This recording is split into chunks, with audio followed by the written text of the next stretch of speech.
An estimated 9,000 new properties are needing to be built across the south of Scotland over the next 10 years. The Housing Minister took the time to visit this development here in Hawick, where 16 new properties are due to be finished by the beginning of 2025.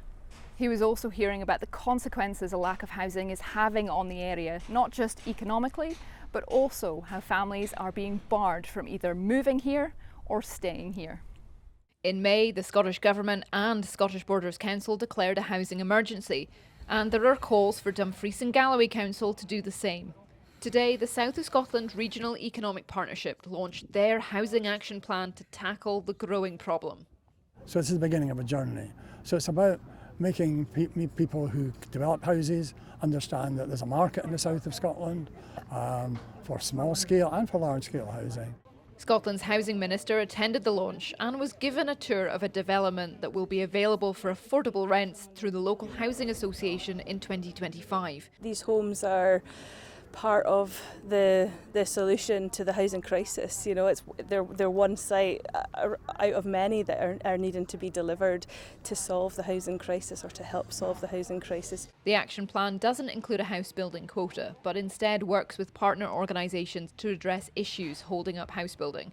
A lack of skilled workers, enticing house builders to the region, and of course, finding the cash to fund it all. One of the great things is we had the Scottish Government here, and the Scottish Government have much bigger purse strings than the local government do and the RSLs do, and that's why it's vital here. But knowing it, again, it's that rural aspect and letting them know that the different housing needs and the different monetary issues. The Scottish Government has its own rural action plan, which launched last year, and heard from partner organisations today about their efforts to improve housing in the south of Scotland in the next 2 years. So we need to work hand in hand with them to bring business in, to make sure there's affordable housing here for people who want to come into the area and grow the communities and bring more wealth into the areas. The consequences of a lack of housing available in the south of Scotland has a ripple effect on other sectors.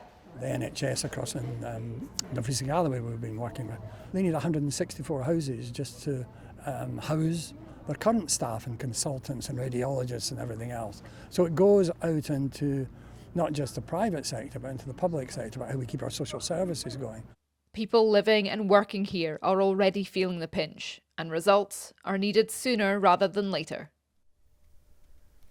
And Isla joins us now from Hawick with more on this. So Isla, does this action plan go far enough and will it actually make a difference?